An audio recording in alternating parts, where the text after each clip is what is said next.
Il était une fois, il y a quelques jours, à l'époque où la farine des villageois était écrasée à la meule de pierre, un meunier qui avait connu des temps difficiles. Et il ne lui restait plus que cette grosse meule de pierre dans une remise, et derrière, un superbe pommier en fleurs. Un jour, tandis qu'il alla dans la forêt couper du bois mort avec sa hache au tranchant d'argent, un curieux vieillard surgit de derrière un arbre. « À quoi bon te fatiguer à fendre du bois ?» dit-il. « Écoute, si tu me donnes ce qu'il y a derrière ton moulin, je te ferai riche. »« Qu'y a-t-il derrière mon moulin ? Sinon mon pommier en fleurs ?» pensa le meunier, et il accepta donc le marché du vieil homme. « Dans 3 ans, je viendrai chercher mon bien, » gloussa l'étranger, avant de disparaître en boitant derrière les arbres. Sur le sentier, en revenant, le meunier vit son épouse qui volait à sa rencontre, les cheveux défaits, le tablier en bataille. « Mon époux, quand l'heure a sonné, une pendule magnifique a pris place sur le mur de notre maison. Des chaises recouvertes de velours ont remplacé nos sièges rustiques. Le garde-manger s'est mis à regorger de gibier et tous nos coffres, tous nos coffrets débordent.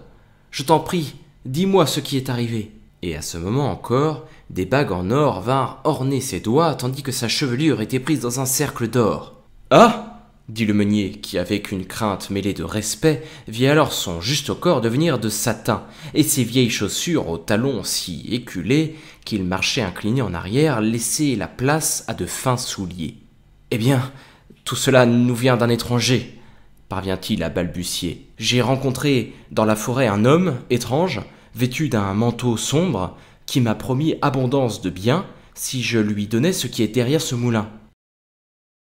Que veux-tu, ma femme? Nous pourrons bien planter un autre pommier. » « Oh, mon mari, » gémit l'épouse comme foudroyée. « Cet homme, au manteau sombre, c'était le diable. Et derrière le moulin, il y a bien le pommier, mais aussi notre fille, qui balaie la cour avec un balai de saule. » Et les parents, de rentrer chez eux d'un pas chancelant, répandant des larmes amères sur leurs habits. Pendant 3 ans, leur fille resta sans prendre époux. Elle avait un caractère aussi doux que les premières pommes de printemps. Le jour où le diable vint la chercher, elle prit un bain, enfila une robe blanche et se plaça au milieu d'un cercle qu'elle avait tracé à la craie autour d'elle. Et quand le diable tendit la main pour s'emparer d'elle, une force invisible la repoussa à l'autre bout de la cour. « Elle ne doit plus se laver !» hurla-t-il. « Sinon, je ne peux l'approcher !» Les parents et la jeune fille furent terrifiés. Quelques semaines passèrent. La jeune fille ne se lavait plus, et bientôt ses cheveux furent poisseux, ses ongles noirs, sa peau grise, ses vêtements raides de crasse. Chaque jour, elle ressemblait de plus en plus à une bête sauvage. Alors, le diable revint. La jeune fille se mit à pleurer. Ses larmes coulèrent tant et tant sur ses paumes et le long de ses bras que, bientôt, ses mains et ses bras furent parfaitement propres, immaculés. Fou de rage, le diable hurla « Coupe-lui les mains, sinon je ne peux m'approcher d'elle !» Le père fut horrifié. « Tu veux que je tranche les mains de mon enfant ? » « Tout ici mourra !» rugit le diable. « Tout, ta femme, toi, les champs aussi loin que porte son regard !» Le père fut si terrifié qu'il obéit. Implorant le pardon de sa fille, il se mit à aiguiser sa hache. Sa fille accepta son sort. « Je suis ton enfant, dit-elle. Fais comme tu dois. » Ainsi fit-il, et nul ne sait qui cria le plus fort, du père ou de son enfant. Et c'en fut fini de la vie qu'avait connue la jeune fille. Quand le diable revint, la jeune fille avait tant pleuré que les moignons de ses bras étaient de nouveau propres, et de nouveau il se retrouva à l'autre bout de la cour quand il voulut se saisir d'elle. Il lança des jurons qui allumèrent des petits feux dans la forêt, puis disparut à jamais, car il n'avait plus de droit sur elle. Le père avait vieilli de 100 ans, tout comme son épouse. Ils s'efforcèrent de faire aller comme de vrais habitants de la forêt qu'ils étaient. Le vieux père proposa à sa fille de vivre dans un beau château, entouré pour la vie de richesse et de magnificence. Mais elle répondit qu'elle serait bien mieux à sa place en mendiant désormais sa subsistance et en dépendant des autres pour vivre. Elle entoura donc ses bras d'une gaze propre et à l'aube quitta la vie qu'elle avait connue. Elle marcha longtemps. Quand le soleil fut au zénith, la sueur traça des rigoles sur son visage maculé.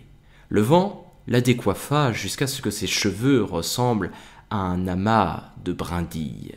Et au milieu de la nuit, elle arriva devant un jardin royal, où la lune faisait briller les fruits qui pendaient aux arbres. Une douve entourait le verger, et elle ne put y pénétrer. Elle tomba à genoux car elle mourait de faim. Alors, un esprit vêtu de blanc apparut et toucha des écluses de la douve, qui se vida. La jeune fille s'avança parmi les poiriers. Elle n'ignorait pas que chaque fruit d'une forme parfaite avait été compté et numéroté et que le verger était gardé.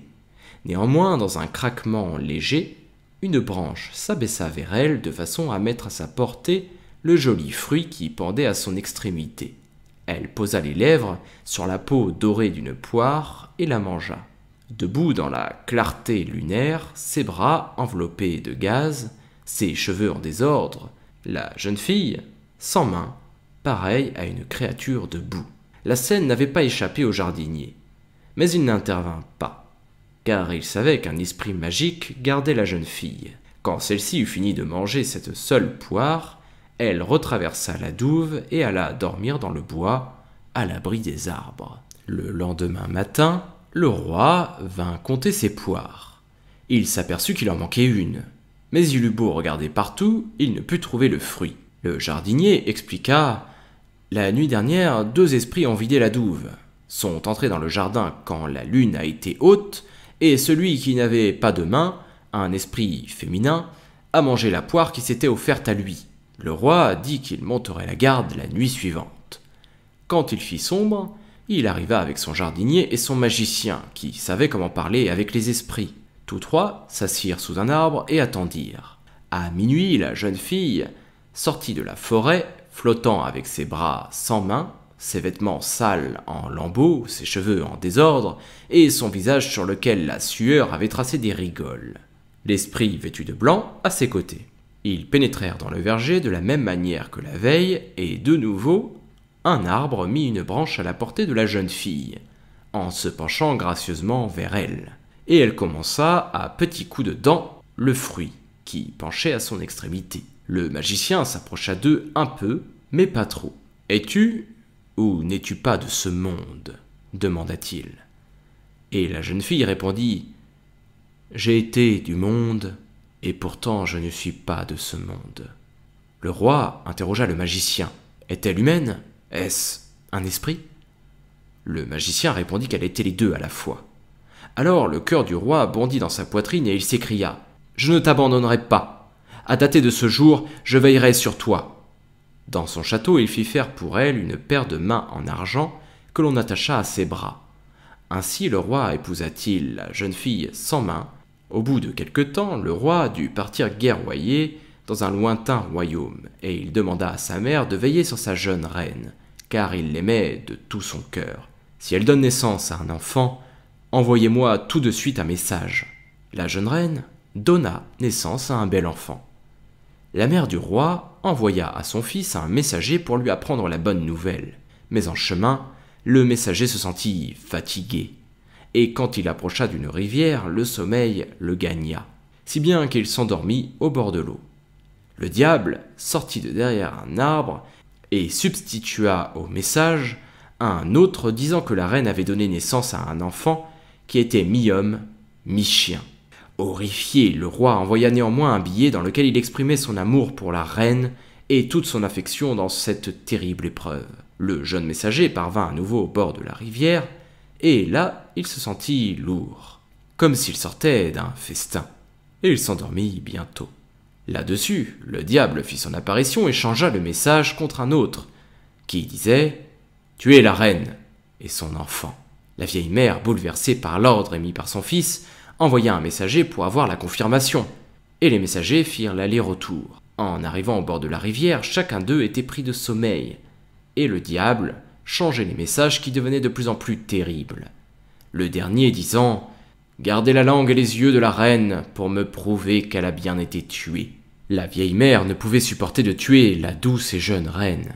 Elle sacrifia donc une biche, prit sa langue et ses yeux et les tint en lieu sûr.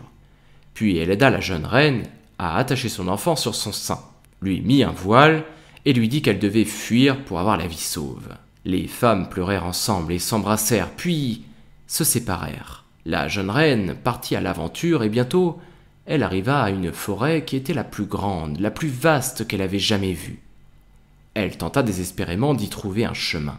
Vers le soir, l'esprit vêtu de blanc réapparut et la guida à une pauvre auberge tenue par de gentils habitants de la forêt.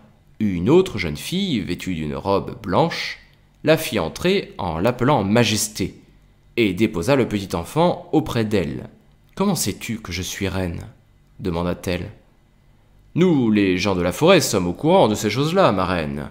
Maintenant, reposez-vous. » La reine passa donc 7 années à l'auberge, où elle mena une vie heureuse auprès de son enfant. Petit à petit, ses mains repoussèrent. Ce fut d'abord des mains d'un nourrisson, d'un rose nacré, puis des mains de petite fille et enfin des mains de femme. Pendant ce temps, le roi revint de la guerre. Sa vieille mère l'accueillit en pleurant. « Pourquoi as-tu voulu que je tue 2 innocents ?» demanda-t-elle en lui montrant les yeux et la langue. En entendant la terrible histoire, le roi vacilla et pleura sans fin. Devant son chagrin, sa mère lui dit que c'étaient les yeux et la langue d'une biche, car elle avait fait partir la reine et son enfant dans la forêt. Le roi fit le vœu de rester sans boire et sans manger, et de voyager jusqu'aux extrémités du ciel pour les retrouver. Il chercha pendant 7 ans. Ses mains devinrent noires, sa barbe se fit brune comme de la mousse, ses yeux rougirent et se desséchèrent. Il ne mangea ni ne buvait, mais une force plus puissante que lui l'aidait à vivre. À la fin, il parvint à l'auberge tenue par des gens de la forêt. La femme en blanc le fit entrer et il s'allongea complètement épuisé. Elle lui posa un voile sur le visage, il s'endormit et tandis qu'il respirait profondément, le voile glissa petit à petit de son visage. Quand il s'éveilla, une jolie femme et un bel enfant le contemplaient. « Je suis ton épouse, et voici ton enfant. » Le roi ne demandait qu'à la croire, mais il s'aperçut qu'elle avait des mains. « Mes labeurs et mes soins les ont fait repousser, » dit la jeune femme. Alors la femme en blanc tira les mains en argent du coffre dans lequel elles étaient conservées. Le roi se leva, étreignit son épouse et son enfant, et ce jour-là, la joie fut grande au cœur de la forêt. Tous les esprits et les habitants de l'auberge prirent part à un splendide festin. Par la suite, le roi, la reine et leur fils revinrent auprès de la vieille mère et se marièrent une seconde fois.